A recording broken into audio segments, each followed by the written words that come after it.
Waalaikumsalam warahmatullahi wabarakatuh. Iya, Pak Abdul Hadi Adu. Pak Abdul Hadi. Ya, silakan Ustaz, Pak Abdul Hadi. Mau nanya Ustaz, Iya. saya yang mungkin 2 hari atau 3 hari lagi ya Ustaz. Iya. Ramadan, baca Quran, 1 huruf katanya.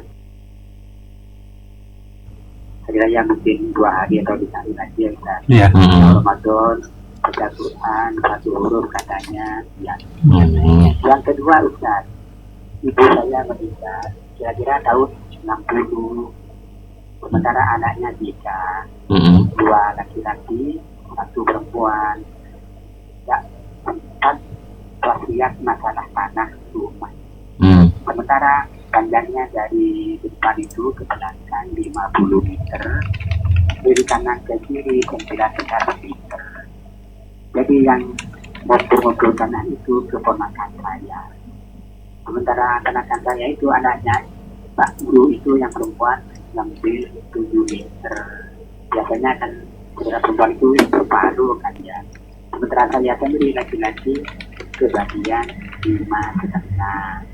Itu kan menurut Quran kan tidak boleh kan. Apakah kakak saya yang perempuan itu mendapat hukuman di kuburan? Karena yang ada itu anaknya Tiga bersaudara ya Pak Adi ya? Iya, kakaknya kan yang perempuan, ngambilnya 7 meter, biasanya kan saya tidak rutin dengan saya. Kalian Mbak Yura itu apakah terpisah ya kan? Ya baik. Baik. Assalamualaikum warahmatullahi wabarakatuh. Waalaikumsalam warahmatullahi wabarakatuh. Terima kasih Pak Abdul Hadi. Mungkin yang pertama dulu Ustadz, ini kaitan dengan ya pahala membaca Al-Quran gitu Ustadz, antara di bulan Ramadan sama di luar Ramadan ini. Ya, pahala membaca Quran ini akan tetap besar. Tidak hanya di bulan Ramadan, tetapi di bulan-bulan selain Ramadan itu besar. Dan itu merupakan ibadah yang utama. Ya, kalau kita melihat pada definisi Al-Quran, itu dari semua ulama Al-Quran itu, nah, ulama Al-Quran itu, kalau ketika mereka mengartikan Al-Quran atau mendeskripsikan Al-Quran, pasti ada perkataan bahwa membaca Al-Quran adalah ibadah. Dan ini tidak ada pada kitab-kitab lain. Ya, kalau kita baca hadis, nggak disebut ibadah. Kalau kita baca kitab fikih, nggak disebut ibadah. Tapi kalau kita membaca Al-Quran, maka itu ibadah. Ya. Nah, maka ibadah yang utama tersebut harus selalu dilakukan bukan hanya di bulan Ramadan, tapi juga di bulan-bulan lain selain Ramadan. Hanya saja memang Rasulullah SAW mencontohkan di bulan Ramadan itu beliau lebih bersungguh-sungguh untuk mentadabbur Al-Quran, karena memang Jibril datang kepada beliau setiap malam dari bulan Ramadan. Jadi nggak usah berkecil hati bahwa bulan lain kita baca Quran, pahalanya tetap besar. Nah, apalagi kalau kita mau, kata orang itu, maca Quran angen-angen sak maknane ya. Membaca Quran dengan direnungkan maknanya, ya dipahami artinya, itu tentu lebih bagus lagi, karena dengan paham maknanya kita akan bisa mengetahui apa yang diinginkan oleh Allah kepada kita. Oh, kita dilarang, kita diperintahkan, kita diberi kabar gembira, kita diancam, kita tahu nanti. Dan insya Allah di bulan-bulan lain harus lebih digiatkan lagi membaca Al-Quran, bukan setelah Ramadan kita berhenti. Tapi kenapa? Karena semakin lama, mestinya semakin intensif kita untuk membaca Quran tersebut. Ya, karena apa? Karena kalau kita lihat kisah dari Amr bin As itu, dia menghatamkan Quran dalam periode tertentu, selalu hatam terus gitu, seperti itu. Dan itu sampai usia tua pun juga demikian. Dan pahalanya ya memang sangat besar. Kita tidak usah berpikir tentang pelipatannya kan. Karena apa? Karena wallahu yudhaifu liman yasha. Allah akan bisa melipat gandakan kepada siapa saja yang Dia kehendaki. Bahkan bighairi hisab, dengan tanpa perhitungan. Nah, kita berharap bahwa Allah terus melipat gandakan pahala kita tersebut, bahkan tanpa hitungan. Jadi tidak nunggu bulan Ramadan rajin-rajinnya gitu ya, jadi Ustaz, kita nggak perlulah berharap 10 kali, 70 kali, 700 kali. Karena apa? Karena Allah bisa yudhaifu liman yasha, berapapun yang Allah kehendaki, bahkan mungkin ribuan kali gitu ya. Iya, baik. Kemudian yang kedua tadi soal wasiat ini Ustaz, waris ya. Soal waris ya. Jadi meninggalnya tahun 60, nah ini agak susah ini ya, merunutnya merunutnya. 3 bersaudara nih beliau ada. Jadi kita asumsikan bahwa ahli warisnya memang cuma 3 itu. Ya, kita belum tahu ahli waris yang lain ya, karena memang nggak disebutkan. Ya, kita anggap bahwa ahli warisnya cuma 3, yaitu anak berapa tadi? 2 anak laki-laki ya, 1 anak perempuan ya. Saya lupa nih. Yang jelas ada perempuannya, Ustaz. Ya, 2 anak. Ya, kira-kira 2 anak laki-laki, 1 anak perempuan itu ya. Iya, kayaknya. Nah, kalau ahli warisnya itu 2 anak laki-laki dan 1 anak perempuan, maka harta itu dibagi menjadi 5. Ya, jadi kalau tanah ya ukurannya tadi disebutkan sekian gitu ya. Nah, itu tanah itu dibagi 5. Oh, 5. Ya, dibagi 5. Ya. Kalau anaknya 3. Ya, anaknya 3, 2 laki-laki dan 1 perempuan. Jadi tanah itu dibagi rata, ukurannya sama, 5 bagian. Kemudian untuk 2 bagian itu milik laki-laki, 2 bagian lagi milik laki-laki, 1 bagian milik perempuan. Oh iya. Jadi perempuan kan dapat 1 bagian atau setengah bagiannya dari laki-laki. Nah, jadi pembagian yang ditentukan oleh Allah terhadap warisan bagi anak laki-laki dan perempuan memang demikian. Ya, anak laki-laki mendapat 2 kalinya anak perempuan. Jadi tanah yang ukurannya tadi 50 kali berapa tadi ya? 19 kalau nggak salah ya, tadi. Ya mungkin ya, sekitar itulah 50 kali 19 meter itu dibagi 5. Ya, 2 bagian untuk 1 anak laki-laki, 2 bagian berikutnya untuk 1 laki-laki, 1 bagian untuk anak perempuan. Nah, terus kalau misalnya anak perempuan mengambil lebih dari itu, karena posisinya kakak nih Ustadz, ya, yang ngatur apa gimana? Ya, gitu. tidak bisa. Ini karena aturannya bukan dari kakak, tapi memang kalau kita mengikuti aturan Allah dan aturan Rasulnya, ya memang harus demikian. Nggak bisa kita menggunakan aturan yang buat manusia. Nggak bisa kita menggunakan aturan yang dan Rasulnya itu. Terus bagaimana yang dimakan oleh kakak misalnya, atau siapa saja yang memakan harta orang lain tersebut? Kata Allah kan, wala ta'kulu amwalakum bainakum bil batil. Janganlah kalian memakan harta di antara kalian dengan cara yang batil. Ya, nggak boleh. Nah, itu nanti resikonya jika kakak perempuan itu meninggal, ya, kemudian punya anak-anak, kan diwaris ke anak-anaknya. Anak-anaknya juga terus makan harta yang batil tersebut. Diwaris ke cucu-cucunya juga demikian. Akan terus memakan harta yang batil. Nah, tentu harta yang batil itu, kalau kata Nabi di dalam hadis yang diriwayatkan dari Ka'ab bin Ujrah itu, Nabi berpesan kepada Ka'ab bin Al-Ujrah, ya Ka'ab bin Al-Ujrah, tidaklah tubuh yang dibesarkan dari makanan haram, maka neraka adalah tempat yang paling layak baginya. Jadi agar kita selamat dari api neraka, maka kita harapkan ya kita tidak memakan harta orang lain dengan cara yang batil, dengan cara yang salah. Baik, ya mudah-mudahan bisa dipahami dan ya ini tidak berkepanjangan gitu ya. Syukur-syukur sang kakak juga bisa mengerti ini ya, terkait dengan hukum ya dalam Islam itu kaitan dengan waris ya. Baik, yang lainnya juga boleh, silakan pemerhati Prosalina di 336-600 ataupun 08777100000. Dari Bu Sri Wahyuningsih ya, mau tanya Ustadz, kalau periksa ke dokter 15 kali nggak ada penyakit tapi sakit, kalau tanya ke apa ini, tabib, tabib mungkin ya, dosa apa enggak ini Ustadz? Ya, kita dalam sistem pengobatan ya. Ini rasanya sakit gitu, tapi periksa kok enggak ada penyakit. Memang ada. Jadi ada sistem pengobatan. Pertama, sistem pengobatan yang bersifat dohir. Ya, yang sifat dohir itu terbagi jadi 2, yaitu yang biasa disebut sebagai pengobatan medis. Kemudian yang kedua sebagai pengobatan alternatif. Ya. Nah, medis itu sesuai dengan penelitian riset ilmiah yang ada di rumah sakit oleh tenaga-tenaga medis, dokter, mantri dan seterusnya itu. Kemudian yang alternatif, ya ini biasanya itu dengan menggunakan metode pengobatan secara tradisional. Ya, sebenarnya juga tidak selalu itu tidak bersifat ilmiah, hanya saja mungkin belum ada penelitian ilmiah seperti itu. Seperti itu kan banyak terjadi kan, waktu kita kecil itu ya, kan, ya, dengan menggunakan bahan-bahan yang ada di alam itu. Kadang-kadang kalau sakit perut hanya pakai daun simbukan yang dililitkan ternyata sembuh. Kemudian kita sakit apa gitu hanya dengan kunir, kemudian dengan daun apa gitu sembuh. Dan itu memang sekarang ini kan banyak juga disebutkan itu obat-obat herbal, obat-obat tradisional itu. Walaupun ini masih belum masuk di dalam pengertian medis mungkin. Nah, itu yang pertama secara dohir. Kemudian yang kedua, ada memang yang bersifat tidak dohir. Ya, itu apa sifatnya? Sifatnya itu adalah pertolongan dari Allah. Ya, pertolongan dari Allah itu bagaimana? Ya, kita memohon kepada Allah dengan apa? Dengan doa. Dan salah satu doa yang kita lakukan untuk dalam tanda kutip pengobatan orang-orang sakit itu disebut dengan ruqyah. Ruqyah itu semacam jampi-jampi. Kalau dalam bahasa Jawanya itu disuwu. Ya. Nah, itu dengan apa? Dengan dibacakan ayat-ayat Al-Qur'an. Dan itu memang ya di dalam Islam diperbolehkan. Nah, kisahnya gini. Ada sahabat-sahabat Rasulullah SAW suatu ketika kemalaman di sebuah tempat. Kemudian mereka berdekatan dengan sebuah kampung karena alam di sana kan nggak begitu bersahabat seperti di sini ya. Maka mereka ingin aman ya, mereka minta izin kepada penduduk kampung itu untuk bermalam di sana. Tapi penduduk kampung juga merasa takut karena mereka juga nggak kenal dengan sahabat-sahabat juga. Akhirnya mereka menolak.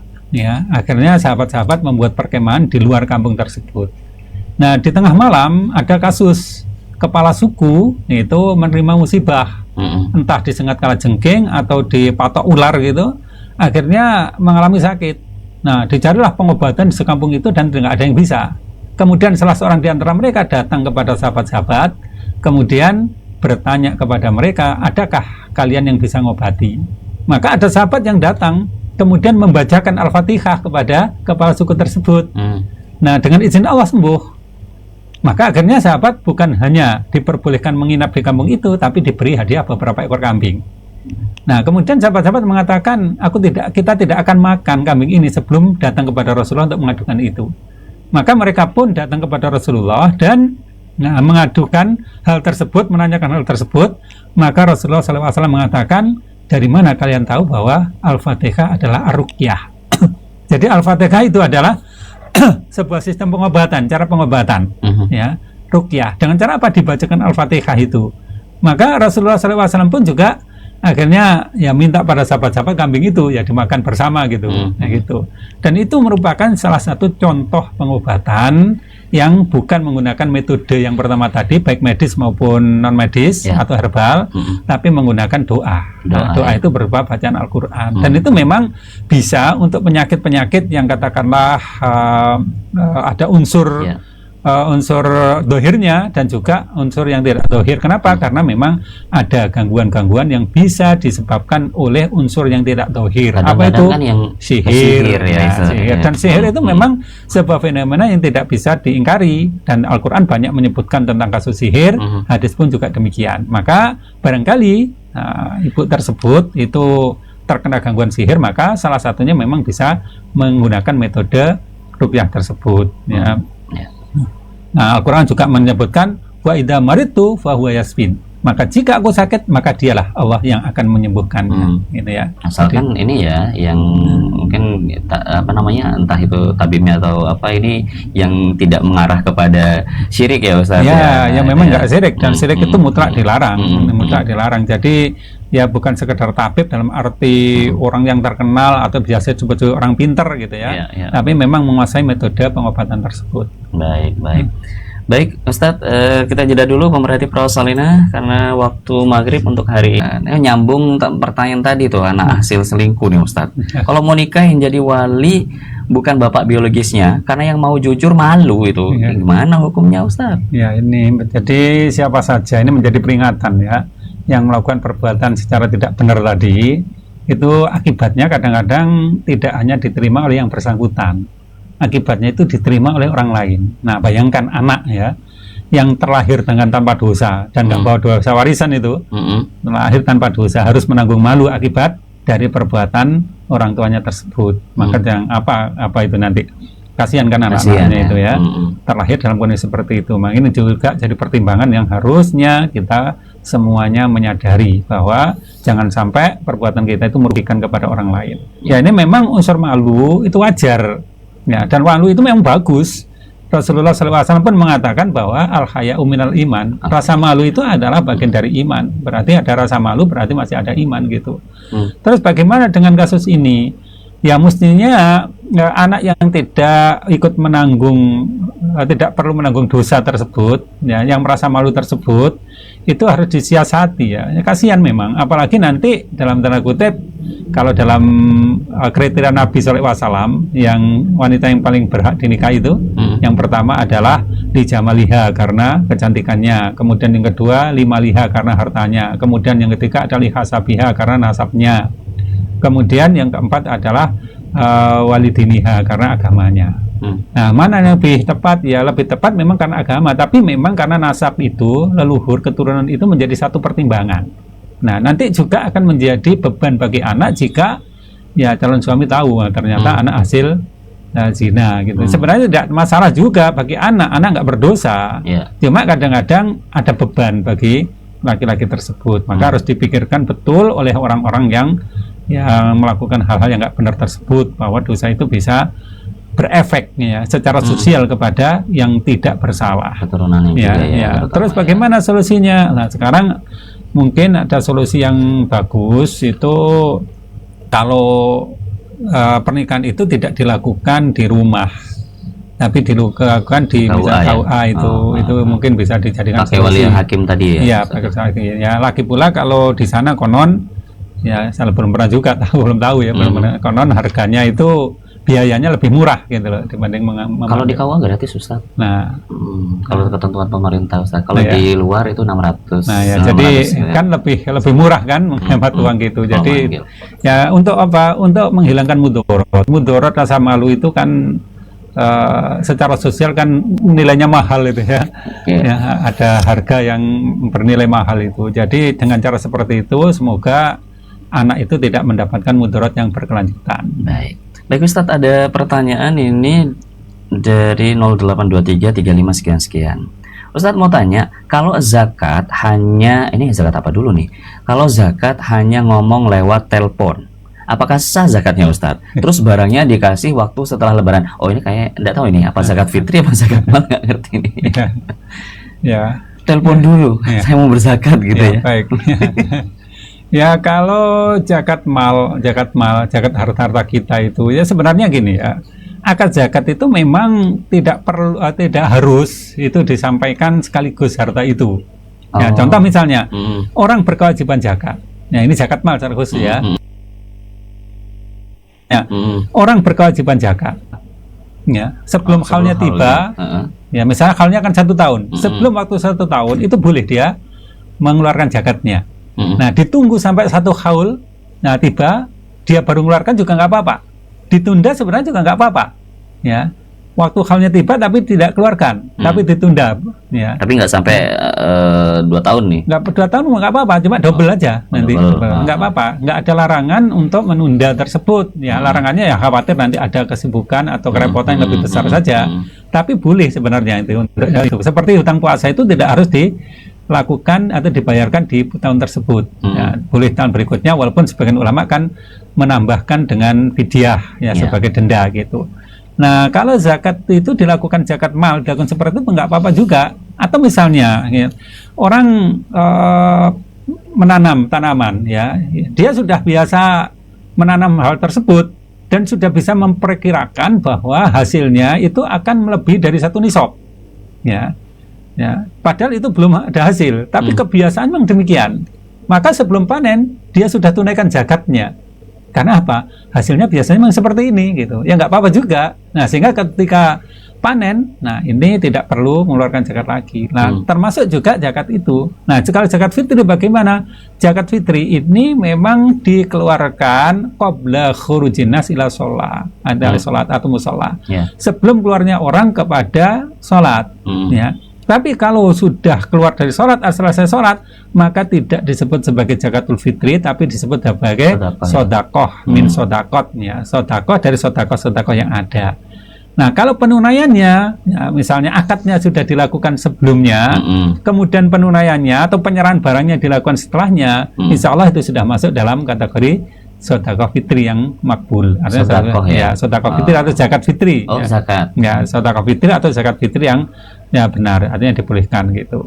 Ya. Oke, Ya. baik. Tapi jangan lama-lama ya. Ya. Nanti setelah Lebaran nih kapan? Mau Lebaran lagi. Ya. Baik, Ustaz, ada pertanyaan ini. Assalamualaikum. Waalaikumsalam warahmatullahi wabarakatuh.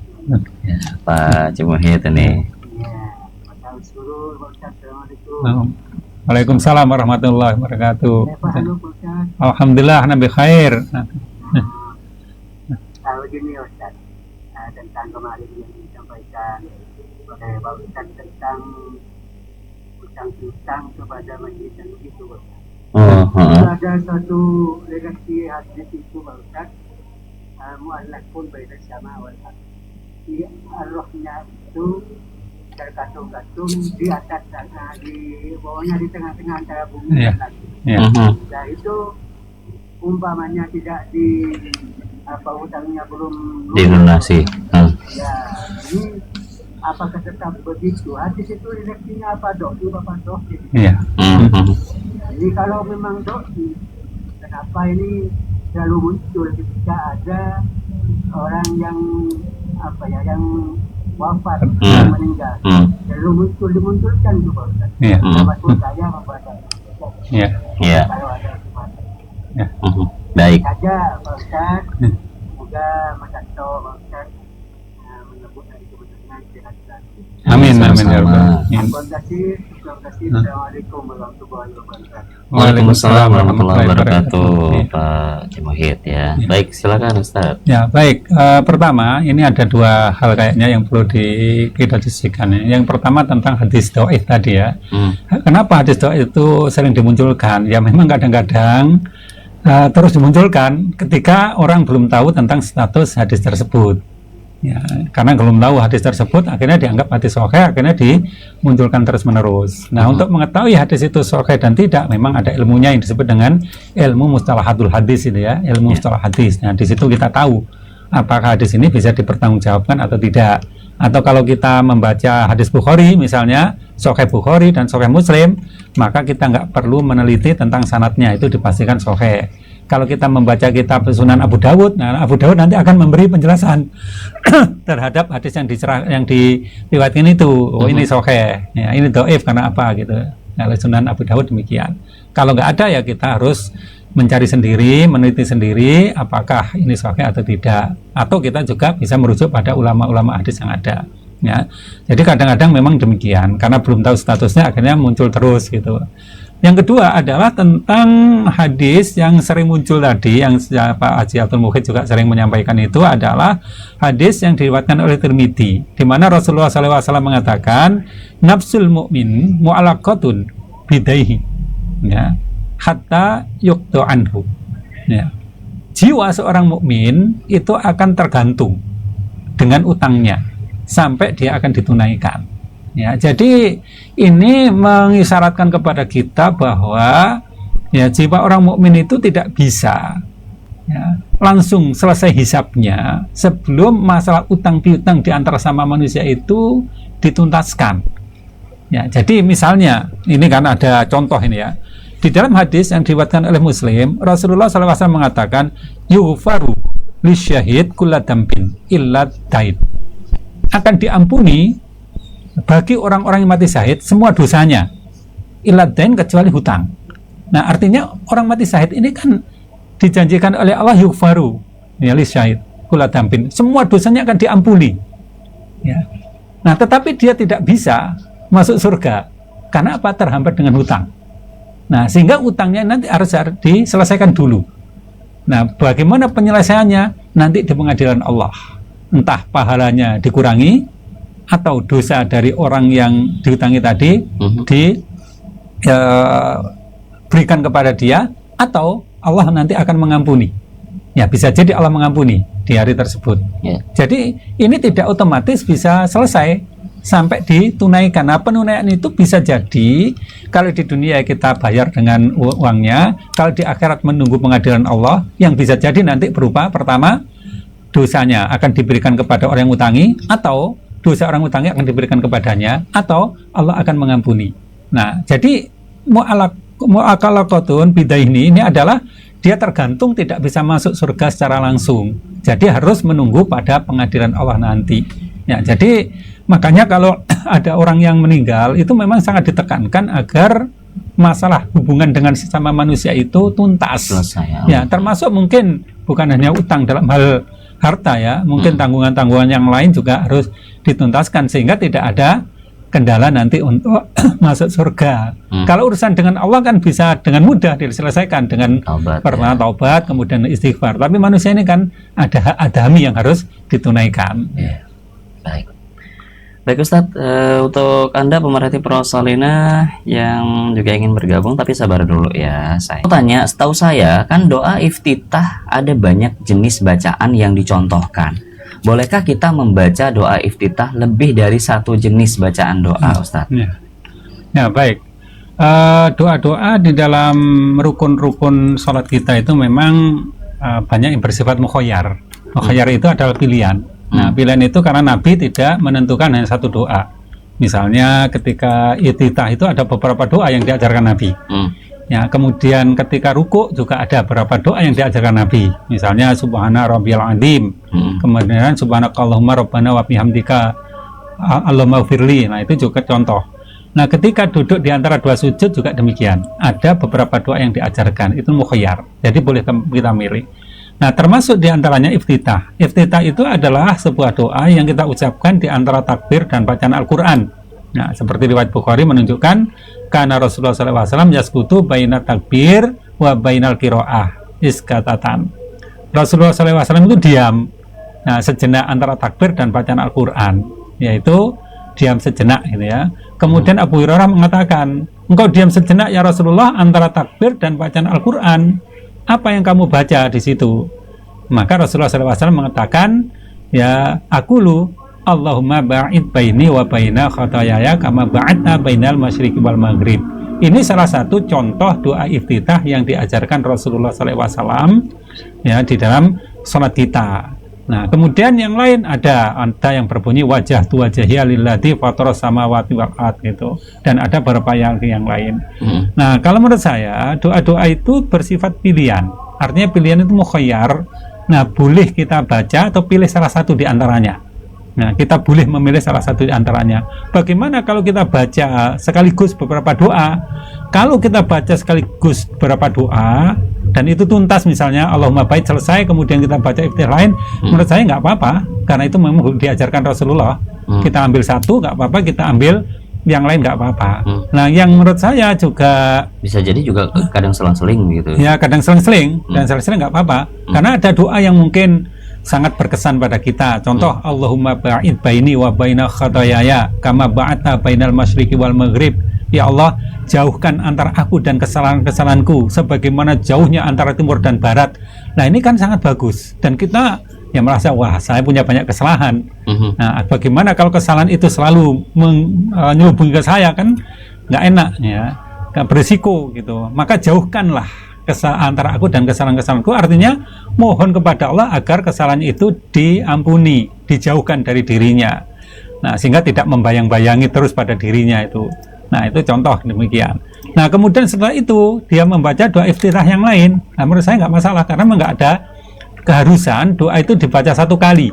Ya, nggak ada penjelasan di dalam hadis bahwa doa itu hanya dibaca satu kali. Nah, untuk membaca dua kali juga tidak ada larangan. Nah, jadi bisa macam-macam. Nah, bahkan kalau kita lihat pada salah satu kitab fikih sholat dari Albani itu ada berapa doa yang digabung jadi satu itu. Tapi menurut saya kalau penggabungan dalam arti mencampur ya doa tersebut sehingga satu lafaz dimasukkan ke sini, satu lafaz dimasukkan ke sini itu ya menurut saya kok merubah lafaz yang diajarkan Nabi itu ya.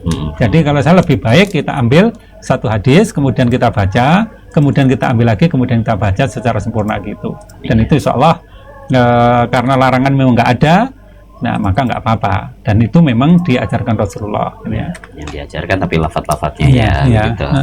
Baik Ustadz, ini waktu kita mepet ya pemerhati Prosolina. Untuk beberapa pertanyaan yang masuk di jalur WhatsApp di 087 77 100 1000. Insya Allah bila ada kesempatan besok kita akan bahas pemerhati. Mohon maaf ini di telepon juga tidak cukup waktu untuk kami terima, dan segera saja kami akhiri untuk Diaparis sesi kali ini. Selamat berbuka puasa dan wassalamualaikum warahmatullahi wabarakatuh. Waalaikumsalam warahmatullahi wabarakatuh.